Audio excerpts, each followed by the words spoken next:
Good morning, ladies and gentlemen. Welcome to Gashi's Command TV, the Talisman Black Africa. Today, as you go to church, remember to say a word of prayer to this nation. Ask God to bless Kenya. Ask God to protect Kenyan leaders. Ask God specifically to give Raila Amolo Odinga long life, protect his family, live long, so that Kenyans can continue enjoying the fruits of his labor. In this video, I want us to look at how Raila has literally saved this nation since William Samoei Ruto took over power. If I were to analyze Raila Amolo Odinga's contribution to this country, I would take almost the whole day. But I just want to dwell on just the 8 months that Raila Amolo Odinga was rigged out by Wafula Chebukati. Just 8 months and see how this man has actually saved this great nation. If you are joining this channel for the first time, can you take that 1 second, like this video, and for our supporters, we are very, very grateful. The first thing I would like to ask you, where do you think would Matiang'I be, Karaja Kibicho, Joe Mushero, and above all, people like Matiang'I and Uhuru Kenyatta? Why it's not for Raila Amolo Odinga? Do you think these guys in Kenya Kwanza would have spared this kind of leaders if they could dare to invade Uhuru Muigai Kenyatta's northern farms? Unafikiri wangemfanya nini isipokuwa ni Raila Amolo Odinga? Raila Amolo Odinga has literally saved Uhuru Muigai Kenyatta. Sometimes I think this guy wanted to jail Uhuru Muigai Kenyatta. When you look at the bitterness, when you look at the anger, the disdain, the way they keep on talking about Uhuru Muigai Kenyatta, wakimkashifu kwa yote ambayo wanafanya, hata yale ambayo yanawashinda kufanya. Kusema kweli, Rigathi Gachagua, Kimani Ichung'wah, Uhuru Muigai Kenyatta would not have spared. Sorry for that. William Samoei Ruto could not have spared Uhuru Muigai Kenyatta. Uhuru Muigai Kenyatta could be rotting in jail, if you ask him. Remember the story of Matiang'I?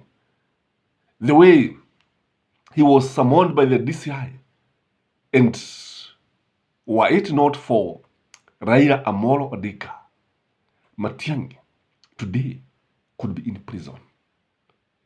People like Karaja Kibicho, they don't talk, by the way. Joe Mushero, they don't talk. Even Matiang'I, wamenyamaza, hawataki kuongea for fear. And Raila Amolo Odinga, you know one thing about Raila Amolo Odinga, he is capable of mobilizing support and coming out and raising issues. Now, he's always there for his friends. In fact, the only problem with Raila Amolo Odinga is that he's betrayed by very close friends. Wanamsaliti, but that is a fact about good and able leaders. Leaders who are very prominent are usually betrayed, and that is how even Jesus Christ was betrayed by a very close disciple. Leaders will always be betrayed by very, very close friends and very, very close confidants. Kwa hivyo kama si Raila Amolo Odinga, hawa watu kusema kweli wangekuwa sijui wapi. He has saved these people. What about IBC? Unajua vizuri sana William Samoei Ruto alikuwa tayari ameshaanza kuunda IBC, and he wanted to make a Kenya Kwanza IBC, a Ruto IBC, literally without blinking. But Raila told him, no, this one cannot happen. And that was the genesis of the mass actions. Today, IBC is yet to be fully constituted, courtesy of Raila Amolo Odinga. You can see how this man has fought for democracy for this country. Tazama uone jinsi ambavyo 2027 elections could have been leaked even before the registration of voters has started. Because William Samoei Ruto was so much determined to ensure that IBC was reconstituted as per his wishes, kulingana vile ambavyo anataka, lakini Raila Amolo Odinga amekataa. Today, one of the issues of the bipartisan talk was about IBC, na tunajua vizuri sana kile ambacho kinazungumziwa pale ni kitu ambacho ni jambo ambalo lina manufaa kwa wananchi wa Kenya. Remember how Bill Gates landed this country immediately after William Samoei Ruto was sworn in. The man came to open the GMO market. He saw the market. Were it not for Raila Amolo Odinga, just like one of our fans, somebody like Vogo, and I want to commend you for reminding of viewers how Raila Amolo Odinga has contributed to this. When Bill Gates came to Kenya, he was coming to force GMO in Kenya. Were it not for Raila Amolo Odinga, GMO products will be flooding our supermarket shelves. We could have consumed GMO products. We could have consumed poison today without caring. Kenya would be a dumping ground. So just look at the way Raila Amolo Odinga has protected this nation. So when you see us agreeing and supporting Raila Amolo Odinga, we know what we are doing. Kwa sababu ni mtu ambaye amejitolea kabisa na anaona habari. Kwa hivyo kule kuona ya kwamba William Samoei Ruto was actually, and even today, the government is still appealing, because it has appealed in court that GMO should be allowed in Kenya. And William Samoei Ruto is a strong proponent of GMO, something that many Kenyans do not agree. Kwa hivyo isipokuwa ni Raila Amolo Odinga, this morning you have taken a GMO product as your breakfast. This morning, some people could be in hospital because of consuming GMO, because GMO is usually raised with poisonous products. Because these guys don't care as long as they are selling products to Kenya. Wao kile ambacho wanataka ni kutafuta masoko bila kujali madhara ya afya kwa wananchi. What about somebody like Francis Ogola? Do you think he could have been appointed the chief of general staff? Because kulingana na William Samoei Ruto, hata wakati ambapo alimchagua, I think he had no options. People say he had no options. But what I know, Raila Amolo Odinga helped this man to be appointed as the chief of general staff. Kwa sababu William Samoei Ruto lazima, unajua sasa aliogopa siasa. Unajua siasa zikitokea katika vyombo vya usalama, if politics start in the military, what do you think could have happened? Kwa William Samoei Ruto had no option, truth be told. Although there is toja rules, yes, they are there. But the fact that Raila could have raised issues is something that William Samoei Ruto did not want. Kwa hivyo alikwepa, na the beneficiary was none other than General Francis Ogola. Kudos Raila Amolo Odinga. Again, look at 2023 finance bill. We are where we are because of Raila Amolo Odinga. And I'm sure, even if William Samoei Ruto is not going to accept everything that Raila Amolo Odinga has proposed, I'm sure he must lower the taxes.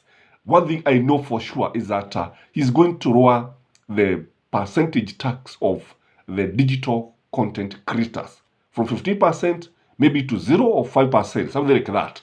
I'm sure even the workers, the 3% housing levy, which is highly contested, I believe that even the courts will do something. Even if the Parliamentary Committee on Finance fails to do anything, I'm sure, and I know, najua vizuri sana, koti litafanya uamuzi wa busara na wananchi watafurahia. Kwa hivyo ukiangalia utaona kwamba Raila Amolo Odinga has threatened kwamba tutaanza maandamano kwa sababu ya finance bill. If it is passed the way it is, Raila Amolo Odinga is going to lead demonstrations. So you can see, he's doing it for you. He's doing it for me. Because when you look at something like the fuel levy of 16%, This means that tutakuwa tukinunua mafuta kwa shilingi 200. Who can afford this? If kama watu wanalamika sebuse wakati ambapo mafuta yatauzwa kwa shilingi 200 kwa lita moja. So Raila Amolo Odinga has done so much for this country. What about the parastatals? You know, William Samoei Ruto wanted to sell almost all parastatals. I remember there was a time he was interviewed. I think he was in Britain, in the sidelines of, I think it was the head of state meetings. And he said, he was asked by a BBC journalist, he said he has no business operating parastatals that don't make profits. And by the way, he wanted to sell Kenya Airways and many others. But now he has rescinded his decision courtesy of Raila Amolo Odinga. Kwa sababu Raila Amolo Odinga alisema we cannot sell the pride of Africa. Kuna mambo mengi ambayo tunafaa kuangalia kwanza kabla ya kuuza our parastatals. And I don't know where it would be if we sell our parastatals. What is going to happen to this great nation? What about multipartyism? If you look at the way William Samoei Ruto has been leading the opposition party, buying Jubilee, vyama tanzo ambavyo vilikuwa vinauga mkono Azimio. You see, this is a president who is so much determined to return Kenya into one-party state, a de facto one-party state. But you know, although he says that he wants a strong opposition, when you look at this, it is contrary to his actions. Actions will always speak louder than words. Anasema anataka kuona upinzani wenye nguvu, lakini unapoangalia tunaona kwamba kile ambacho anafanya ni kuharibu na kubomoa upinzani. So William Samoei Ruto, when you look at him, most of the things that anafanya ni mambo ambayo yanaweza kushtua, yanaweza kuumiza mwananchi. Lakini unapoangalia Raila Amolo Odinga ni mtu ambaye amejitokeza kama mkombozi, ni mtu ambaye amejitokeza kama mkombozi wa jamii, mtu ambaye anatetea, mtu ambaye anajali maslahi ya wananchi wote. Na kile ambacho tugeomba wafuasi wa Raila Amolo Odinga, just pray for him, pray for his family, and ask God to give him long life so that he can continue defending this country. Unajua wengi wenu mlikuwa mnasema ya kwamba he was supposed to maybe retreat and watch and wait for William Samoei Ruto to continue making mistakes. But Raila Amolo Odinga, if he retreat and aache mambo yafanyike kama vile ambavyo serikali inavyofanya, yule mtu ambaye ataumia ni mimi na wewe, ni mwananchi wa kawaida. Hivyo ni wakati ambapo tunamuona akitetea maslahi ya Wakenya, hapo ndipo ambapo tunafurahia na kujivunia. In fact, he gives us hope. Raila Amolo Odinga gives us hope, and his determination to bring the necessary changes in this country is something to be admired. Long live Raila Amolo Odinga, and may you have a blessed day. And remember to like our video and subscribe if you have not. Have a great day. Bye-bye.